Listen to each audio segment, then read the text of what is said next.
baru mulai para ahli ru'yah itu melakukan ru'yatul hilal. Kalau di Jakarta itu yang paling dekat itu di Cakung, Pak ya. Di Cakung karena lebih mudah. Jadi Cakung itu dataran tinggi yang nggak mungkin kena banjir. Kalau di uh, masih dekat-dekat ke Penggilingan tempat saya dulu itu, di situ dataran tinggi. Karena dataran tinggi memungkinkan untuk ru'yatul hilal. Nah, itu pun pakai ilmu yang nggak ngerti ilmu cara ru'yatul hilal pun nggak mungkin gitu kan. Pertama punya ilmunya, bil ilmi, kemudian kalau sekarang pakai alat. Secara syariat punya ilmunya, cara melihat ru'yatul hilal. Tapi kalau nggak bisa gunain teropong, sama aja. Bisa gunain teropong, pengetahuan menggunakan teropong bisa, tapi nggak ngerti ilmu syariat, cara ru'yatul hilal juga sama aja. Maka di Kementerian Agama pasti di situ punya tim, banyak tim. Ada yang ahli teropong, ahli perbintangan, ahli falak, ada ahli astronomi, ada yang ahli syariat. Nah, mereka setelah para ahli itu melakukan ru'yatul hilal di beberapa tempat, bukan hanya satu tempat, maka kalau ada ditentukan ada beberapa tempat yang sudah terlihat hilalnya di atas 2 derajat. Kalau belum sampai 2 derajat, belum dikatakan ru'yatul hilal, belum terlihat hilalnya, maka kemudian digenapkan menjadi 30.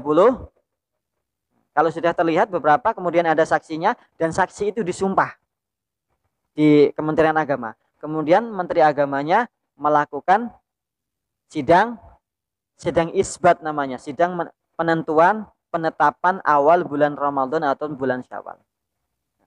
Sudah enak sebetulnya kita di Indonesia itu, ada Kementerian Agama melakukan seperti itu. Dan mungkin terkadang kalau kita baca perjalanan di Kementerian Agama saat itu memang ada unsur politiknya. Untuk apa? Untuk mempersatukan umat. Karena ada satu organisasi memang terus menerus itu apa? Berbeda sendiri.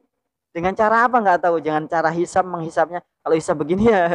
Mereka nggak mau hisab ini tapi hisabnya mau yang itu. Dan itu sekitaran tahun 2013 itu sudah mulai beberapa ormas Islam, bukan hanya NU Muhammadiyah saja, tapi banyak, ada Al Irsyad Islamiyah, ada apa namanya Persis dan lain sebagainya, Al Wahidiyah.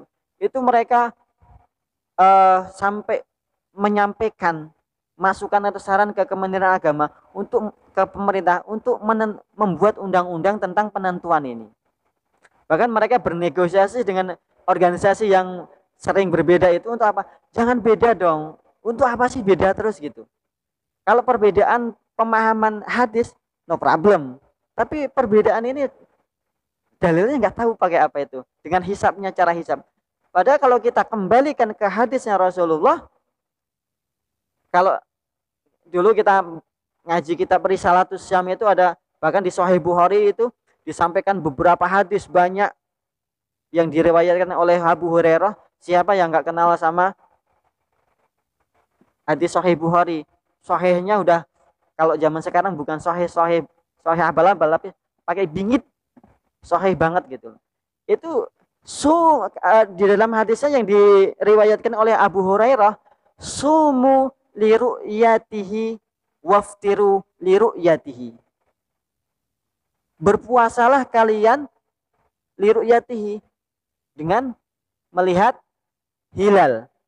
Waftiru, dan berbukalah, maksudnya selesai berbuka itu waftiru itu Idul Fitri, masuk Idul Fitri, liru'yatihi, dengan melihat hilal juga. Kenapa? Saat itu memang ada hadis yang lain disampaikan,